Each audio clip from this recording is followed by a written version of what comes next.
Hey guys, what's up? In this tutorial video you will learn how to upload files to your account on Dropbox really quickly. So let us get started. Head over to Dropbox, log into your account, and here in your home section you will see this button in the top left, upload or drop. So click on it, and after that decide whether you would like to upload a file or a folder. So let me go with a file. And after that you will be given the opportunity to locate the file on your PC or laptop.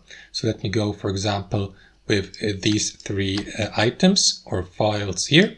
After that, wait for the upload process to be finished. You will see the progress here on the right hand side.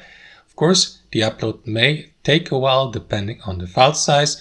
For example, if you're uploading a video with quite a high file size, that may take a moment, so let us wait till the upload process has been finished.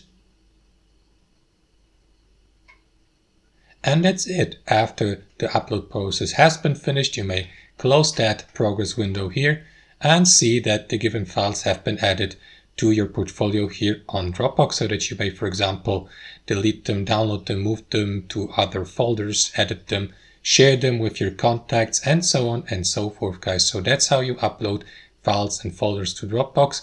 Thanks for watching and see you next time.